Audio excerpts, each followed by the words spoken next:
Salvete discipuli.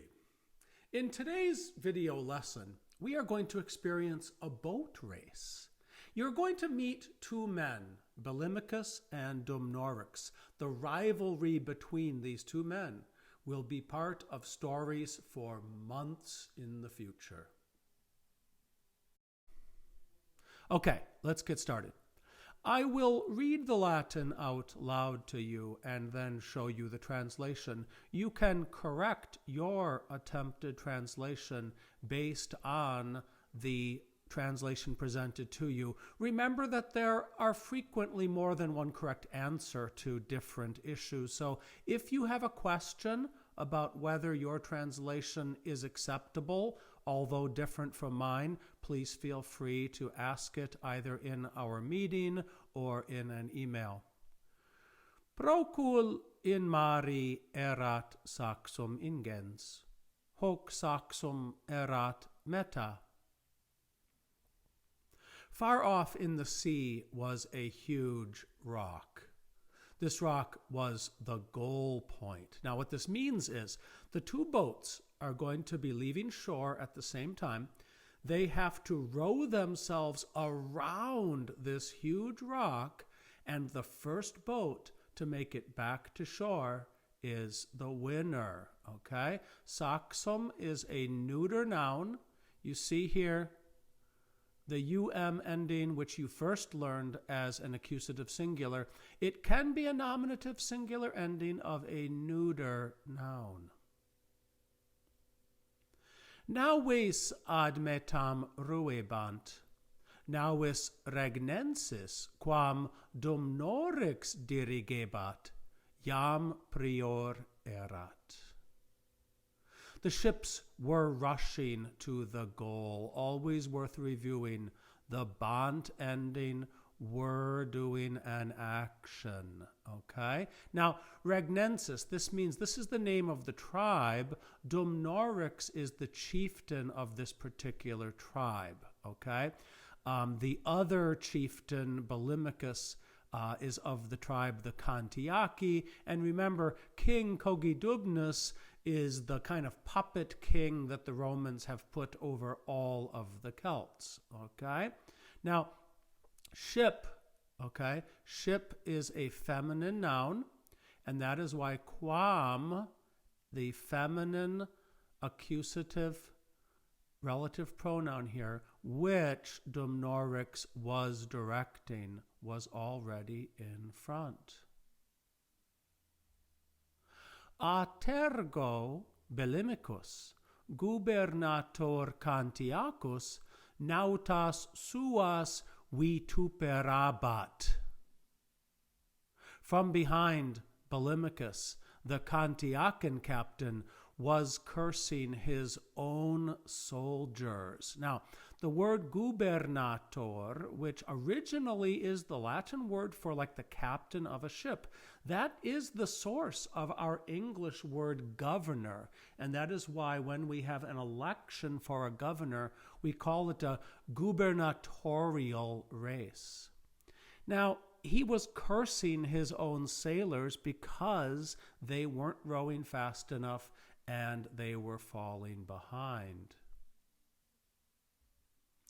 Dumnorix ubi saxo apropinquavit, navem subito ad dextram vertit.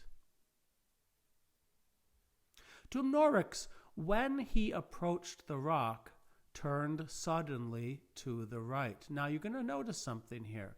Saxo is dative singular. The reason it's dative singular is that this verb, to approach, apropinquavit, this verb takes dative as an object. Guess what? Remember back in stage 11 when we first learned about this concept? It was only the verbs credit and fauet that took dative objects. But guess what? It's a wider phenomenon. And so this is the first time we are encountering now a third verb that takes a dative object. Okay, so the question is, why did Dumnorix turn suddenly to the right. Okay, let me kind of just draw the picture for you here. Okay, so if this is the rock, all right, let's imagine this is the shore, and then we have the two boats, okay, the two boats, okay, they both get going, and as they're going, the boat of Dumnorix, theoretically, okay, if you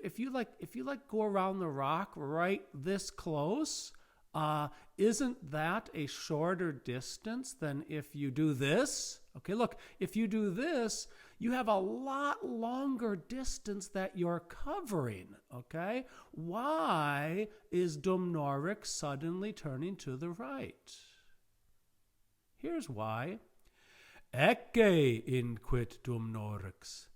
Periculosum est nobis prope saxa navigare, quod multa saxa minora sub undis latent. Look, said Dumnorix, it is dangerous for us to navigate near the rocks because many smaller rocks lie hidden under the waves. Okay, so let me again draw for you. Here's the theory, okay? Let's imagine maybe this rock is like this, okay? Here it is in the water, okay? This is waves, okay? So if this is the reality, you can sail a boat, okay? You can sail a boat really close to this rock, right? Really close, no problem. But what if instead this is the reality, okay? If this is the reality, and here's the water, okay? There's the water. If this is the reality, if you try to sail too close, boom, you are going to crash in these hidden rocks that are right underneath the water. So Dumnorix loves his guys, okay? He doesn't want to put them in danger. This is only a boat race after all. This is just supposed to be fun. It's like a thing for the birthday party of Kogidubnus. You're not going to risk your friends' lives over a boat race. And so he's decided that he is not going to row too close to that rock. Necesse est nobis saxa vitare. It is necessary for us to avoid the rocks, okay? Can you think, by the way, of a word in English that is derived from vitare, meaning to avoid? I'll give you a hint. You're going to have to add a prefix to it, okay? The prefix in, inevitable, okay? Not able to be avoided, okay? The root vit in the word inevitable comes from this. Bulimicus tamen, qui haec saxa ignorabat, cursum rectem tenebat. Bulimicus, however, who was ignoring these rocks, was holding a straight course, okay? So here's what's going on. Here's the rock, okay? Dumnorix took an early lead, but remember, he's trying to play it safe, okay? He's not going to sail his ship right up next to the rock. He's avoiding the hidden rocks, which he believes are there. Bulimicus, however, he's like, hey, if we do this, if we sail right next to this rock, we're going to win this race because that stupid Dumnorix, he's playing it safe. We're going to be brave. We're not going to play it safe. That's why Bulimicus is doing what he's doing. But again, qui, why is it qui? Because Bulimicus is masculine. Now, saxa is the neuter plural, okay? So this is accusative plural. The word hike is a funny word. Hike could be nominative singular feminine or accusative neuter plural. Comites clamavit, ecce, nos vincere possumus quo Dumnorix ad dextram abiit. Comrades, he shouted, look, we can win because Dumnorix is going away to the right. Okay? So, like we discussed, he now believes he can make up that lost ground because Dumnorix took an early lead. He can make up that lost ground because he's going to be brave and sail a little closer to that main rock. Hi regnense sunt timidi, facile es nobis vincere, quod nos sumus fortiores. These Regnensians are timid. It is easy for us to win because we are braver. Okay, so this word braver, fortiores, this is what we call a comparative form. It's like the English ER. Okay, so in general terms, IOR in Latin is the same thing as ER in English. Okay, fortis, brave, fortior, braver. Okay, so let's just study these a little bit. Fortis, brave, fortior, braver. Stultus, stupid. Stultior, more stupid. Okay, so what you're doing is you're replacing the ending with IOR. Now it's your turn. Longus means long. Okay, how would you say longer? If stultus, stupid, stultior, more stupid. Longus, long. Longer would be longior. Okay, let's try another one. Longus, long. Longior, longer. Again, English ER is Latin IOR. Longus, longior. Lightus, how would you say happier? Lightior. If you want to say happier than, you use the word quam. A few comparisons are irregular. Okay, so bonus is the adjective that means good. Okay, now you would have expected if it was regular, it would have been bonior, but it's not. Instead, melior is how you say better. Okay, an SAT word for you. To say to ameliorate something is to make it better, and it has the root of melior in it. Okay, moving on. Nautai cantiaci Bulimicus credebant. Mox nauem regnensem superaverunt et priores ad metam advenerunt. The Cantiacian sailors were trusting Bulimicus. Soon they overtook the Regnensian ship and arrived first at the goal. Okay, so as we discussed, because the Regnensian ship is taking the long way around and the Cantiacan ship is taking a tighter course, they are able to get ahead. You see, here they are. Look, they're ahead. They're ahead. And the Regnensians are now behind. And basically, the whole theory is, as long as there's not like hidden rocks all over here, well, they'll be just fine. Bulimicus, qui saxa periculosa non vidit, dum norigam deridebat. Subito, navis Cantiaca in saxa incurrit. Bulimicus, who did not see the dangerous rocks, was making fun of Dumnorix. Suddenly, the Cantiacian ship ran into the rocks. Okay, so he was like, as they were like passing him, he was making fun of him. He was saying, you coward, we're not afraid of rocks under the water. I mean, come on, rocks under the water is something totally to be afraid of. But he got what he deserved. He ran into the rocks. Nautai per territi clamaverunt, aqua navem complebat. Bulimicus et Cantiaci nihil facere poterant, navis mox submersa erat. The terrified sailors shouted. Water was filling the ship. Bulimicus and the Cantiacians couldn't do anything. The ship soon was sunk. Now, literally, okay, nihil means nothing. Okay, literally, this sentence would be Bulimicus and the Cantiacians were able to do nothing. Okay, nihil means nothing. It's where we get the word nihilism from. But when you've got a negative, you can feel free to kind of move the negative concept over to the verb. Okay, so what I've done is I've translated that as couldn't anything. Okay, so nothing becomes anything when we move the negative over to the verb. If you had translated this, could do nothing, that is a perfectly good translation.